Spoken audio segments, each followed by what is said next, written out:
Darkness becomes invisible by light, and especially by much light. Varied knowledge, and especially much varied knowledge, makes the agnosia to vanish. Take this in a superlative, but not in a defective sense. Reply with superlative truth, that the agnosia, respecting God, escapes those who possess existing light and knowledge of things being. And his preeminent darkness is both concealed by every light and is hidden from every knowledge.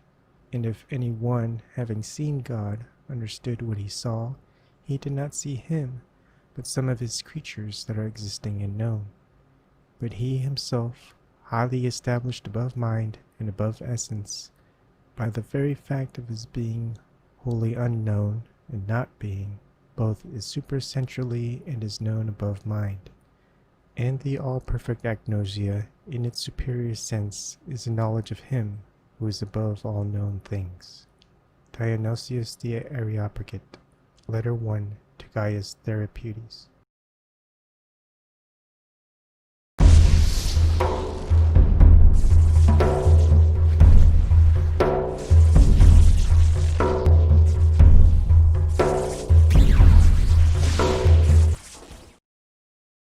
Well, now going back to this strange monk, Dionysius. It was he who first put around the idea in Christian circles that there was such a thing of the knowledge as the knowledge of God by faith.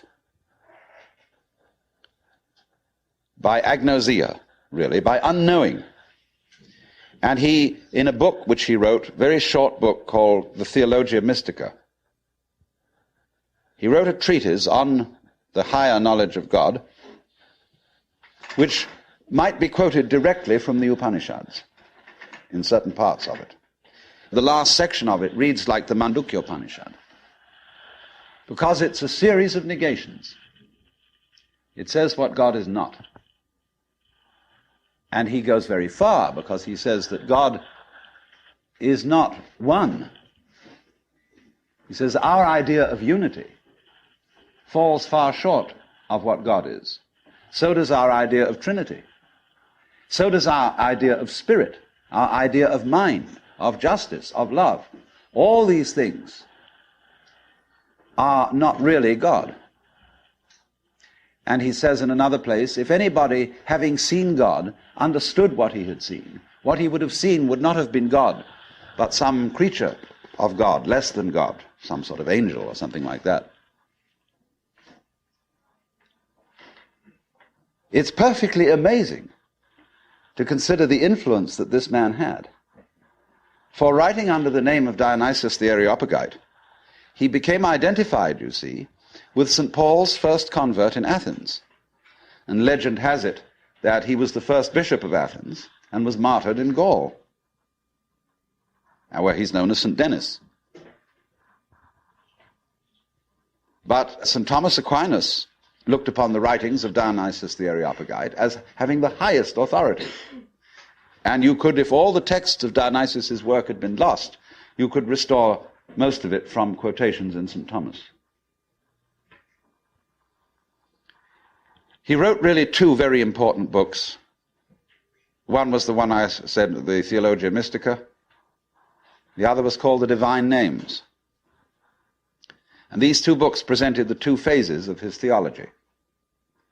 The book called The Divine Names was a discussion on the nature of God in terms of what God is like,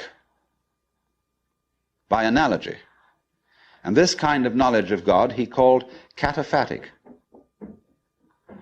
from the Greek pheme, to speak or say, kata, meaning to say according to, that is to say, to speak by analogy. Where he used, though, entirely negative language about God, this sort of discourse was called apophatic. And the word apo meaning away from, to talk away from. Just as a sculptor, when he makes an image, reveals the image by removing stone. And so Dionysius explained that one attains the knowledge of God by discarding concepts, which is exactly what the Hindus mean when they say, of God one can only say neti, neti, not this, not this, not any conception. So thus in Hindu philosophy, the highest state of consciousness in samadhi is called nirvikalpa samadhi, which means literally non-conceptual. Vikalpa means a concept. Nir is a negation. So the non-conceptual knowledge. Hi everyone, hopefully you guys are having a good night.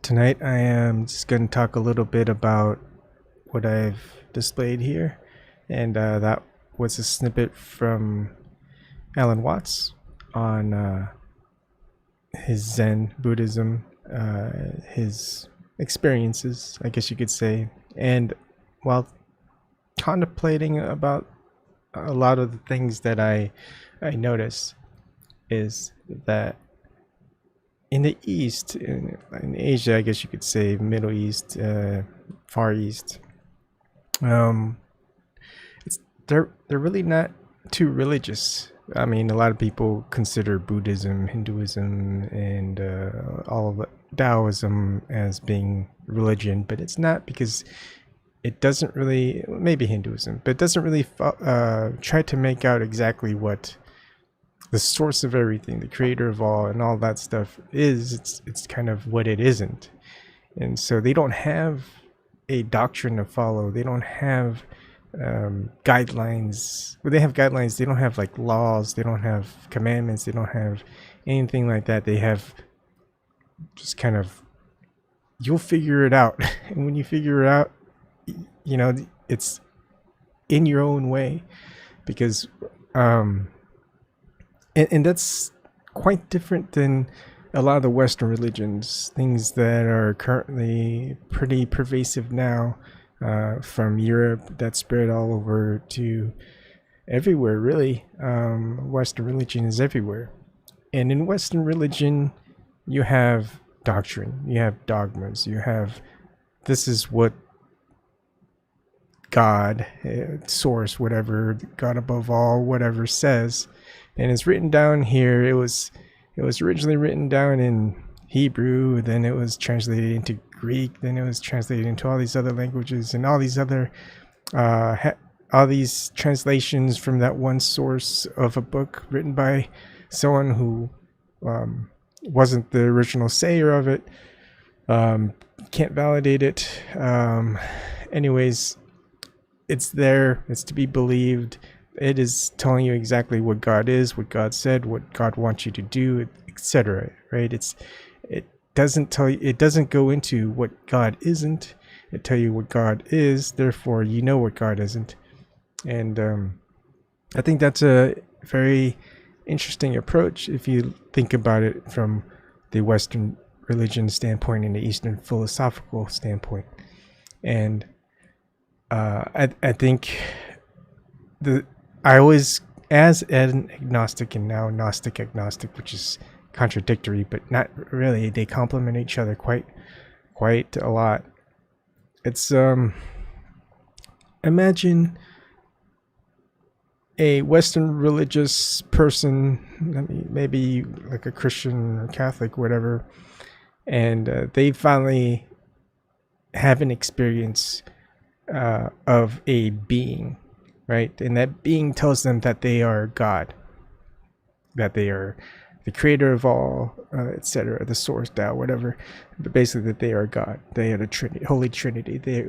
That being says all of that, and very convincingly, right, proves to the person that they are that. This being can do pretty much anything that the person experiencing that being asks to prove it. And then notes that, well, that being isn't the God of that religion that he followed. So obviously in his thought process, or her thought process, that being cannot be God, because that being is not the God as stated in that whatever it is that they believe in, that religious doctrine, etc. So no matter how hard a being or the actual source of all tries to convince a person who has this belief of what this source is, they'll never believe that source. So no matter what, every god, every being, even the God above all, can't prove to that person that they are exactly what what it is, because that person already has a belief system. It's set in stone. This is what God is, and you are definitely are powerful, but you are not the God, because it's not the God that is told through these scriptures and things like that.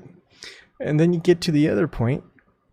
You have someone who's a philosopher, who sees this, experiences this being, and goes, okay, well, are you the creator of man? Are you the creator of earth and the heavens? And what are you exactly? And experiences it, and comes away with, yeah, that I think I did. That being is. I can't describe it in any other way. I mean, maybe they have an experience of another deity or being, and they go, well, that one is definitely different than the other. And then compare, I don't know, experiences, and just you have to have, I guess, some type of comparison to compare it to. But that person understands that, well, they don't have a belief system what God is. They just know what God isn't. And they go, well, is that being God? Well, it definitely doesn't seem like it isn't not God. Therefore, what can I say? It probably is God. And who am I to question? I can't do any of those things. Or maybe you can. You just don't know. But anyway, I think it's funny in some ways, because the ones who are very structured in that belief system and religious point of view can be fooled by the illusion that God is not God because of their religion. While on the philosophical side, a person can't be fooled by any illusion, because they don't have any preconceptions of what God is or can do or can't do, but just experiences it and goes, well, maybe that is God, because I can't think of God in any other way that's different from what I've just experienced. So I just think it's very interesting when you think about it in that way, where one you might say is closed-minded, one is open-minded, but then again, without that experience, what do you have to go on? And it really follows a lot about, I guess, a authority, right? I mean, you've got someone who's in the Western religion. Someone says that they have the authority to tell you what to do, and you have to do it. And they're going to be like, yeah, I guess you're right. You do have the authority. And so a lot of people who just really follow blindly and don't question, and that's where we've gotten to this point. Now you've got on the Eastern philosophy where there is no authority to tell you anything or have that authority to force you to do something. And if they do force you to do something, you don't do it, well, it's them. It's not the divine that's in this material world that we experience. That punishes you. Okay. So imagine meeting the Pope, and the Pope says, bow down and kiss my hand. It's like, I'm not going to bow down and kiss your hand. And some guards who with weapons point their guns to you and go, better bow down and kiss his hand or we're going to shoot you. It's like, well, you have no authority, but you can go and shoot me. And so they'll shoot you, but it wasn't God, or at least even their God that punishes you. It's them. And there's no way, just like we would know what afterlife and eternity of punishment and hell, whatever, or heaven would be like. No one knows here. Even with religion, millions of years, they still don't know. They tell you exactly what it is, but no one has that experience. And then on the other hand, you've got Eastern philosophy. It's like, it's probably not that. We don't know. And to assume that we do know just seems a little bit foolish because no one's been there. I guess it's a lot like, what's behind my hand, right? It's like, well, the religious people will go, well, I know exactly what's behind your hand. There's nothing behind your hand. And then you show them, well, yeah, you're right. All right, what's behind my hand now? Oh, it's still nothing. I'm like, no, this time I've got a ring. It's like, you weren't right. I mean, there's no way you could tell except what you've been told. Eastern philosophy goes, well, we don't know what's behind that hand until that hand reveals itself, and therefore to guess would just be foolish because there could be almost anything that's behind your hand. And heck, maybe it's not even something material. Maybe something behind this hand is a thought, and the thought is something that I revealed to you afterwards. You might not have even guessed that could have been a possibility, because there's so many possibilities that it's just picking one and going with that, and you can go all day with anything that could be behind your hand, and you just kind of waste your entire time. You waste a lot of contemplation for something you won't really know, right? Now, there's something that I've also been thinking a lot about, contemplating, really not thinking. Some things just come and I just dwell on it for a little while, let it go, and then it might come back, that type of thing. And during my whole process of coming out of the closet, being truthful to who I am and to those who love me and I love them, doesn't make sense to lie my whole life with them. They won't know. I mean, then I think a lot of religions, even philosophies, is about the truth, looking for the truth, telling the truth, all of that stuff. Whether it's actually followed and people are being hypocritical or not, that's another story. But it's something that can't be taken away, right? There's this materialism, right? This wedding ring, right? It means symbolically a lot to different people, especially if they're married, because of religious connotations. This can be taken away, right? The marriage, someone can get divorced.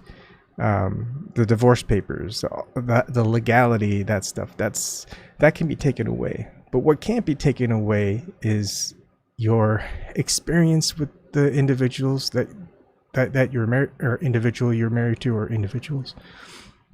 The love that you felt for them, the love that they felt for you, all of that is part of your experience, your consciousness, you could say spirit. It's just something that's not material. There's no way to know that any of that can be taken away by some source or whatever you want to call it, Tao, God. So therefore, it's something that's probably more important to build and gain and work towards than anything that's material, because anything that's material can be taken away, and not necessarily by divine forces or things like that. Obviously, material forces can be taken away by not divine forces. And when you die, you can't really take anything with you. Your body, any wealth that you accumulated, objects, heck, you can't even take family members with you. We don't know.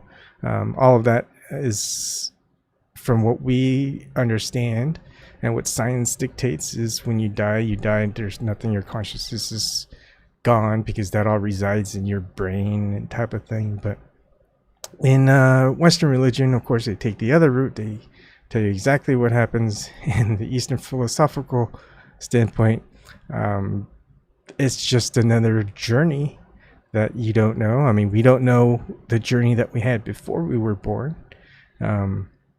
We won't know the journey that we have after we're dead. But when you spend all your life contemplating what came before and what came after, you're ignoring the life that you have now.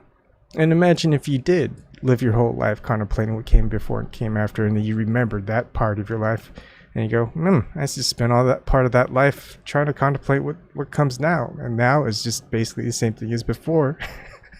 And now I guess might as well just live my life this time. But I think some people kind of realize and go, well, I should just live my life now, because then I don't have to worry about what happened before, because I can't remember it anyway. And I don't care what happens afterwards, because, well, I won't know what happens afterwards. No one I know can tell me what happens afterwards, because they're still here to tell me if they are, and therefore they're not really in the after. And you can't really verify whatever story that they have anyway, if they remember something before or remember something after. So I think if there is anything that can be taken away, not taken away, but carried forward to the next, whatever it is, the next journey, it's the things that are essentially you and what you really, I guess, care for, right? That's not in material sense. You can have a whole lot of experiences with material things, and you may have attachments to them. You might have, like you say, I love my coffee maker because that coffee maker makes coffee, and coffee smells good and it tastes good and gives me this caffeine high and sugar rush and all that stuff. I love that coffee maker, but you can't take that coffee maker with you, and the experience of this love of a coffee maker is just a fulfillment of a material thing. It doesn't give you something like an emotional attachment or anything that you have actually fond memories of. One memory is pretty much the same as the other. You make coffee, you drink it. But things are much more complex in this material world. And it's just like you could be the wealthiest person in the world, decide not to marry, date supermodels, have lots of sex with a whole bunch of different people, and you're not gonna that material external feeling or orgasmic feeling, whatever, that's just a materialistic external, not a feeling, but just a gratification, right? But then you have one person who you may love your entire life, and you've only had made love to them, and you don't remember that aspect, even though you may have had that a lot, and and that felt like the best part. But you just realize that the entirety of it, the whole, just the variations, and what you didn't like, what you did like, but no matter, even if you didn't like it, you still loved it, and if you liked it, you definitely loved it, and all these different things. It just makes it more special. If you can watch it over and over and over again, it's like watching instead of watching one of your favorite movies over and over and over for like 1,000 times, it's like watching 1,000 episodes of one series of a TV show that you love. I think most people would rather have that than just that one movie that they liked over and over again, because that was just that one feeling that they enjoyed. And eventually you'll notice that if you do the same thing over and over again, that good feeling eventually is not a good feeling. It becomes either a null or numb feeling, or sometimes even a painful feeling, and therefore they have to go further and further to achieve that high, I guess you could say.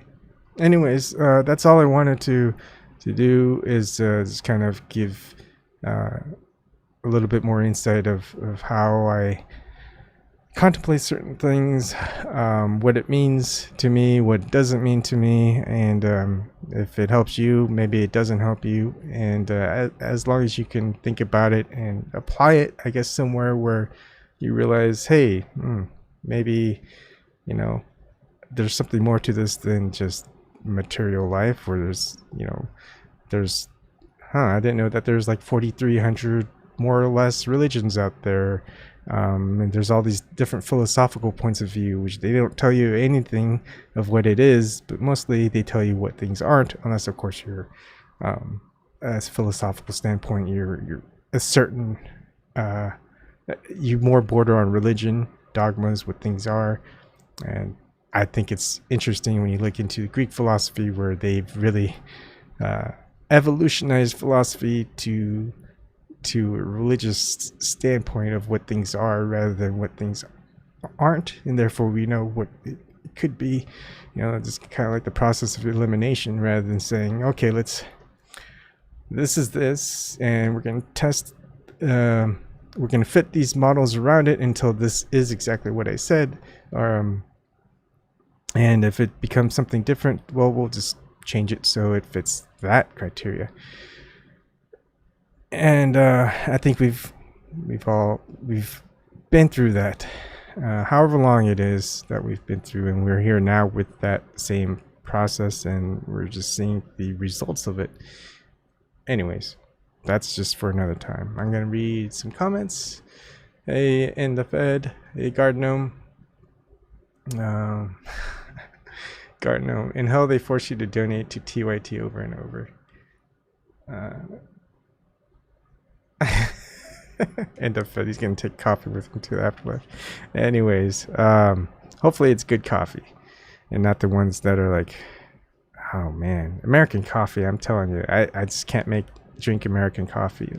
It's very bland and light and bitter sometimes. I have to make it my own way. But that's it for tonight. Thank you very much for listening, and I'll see you another night.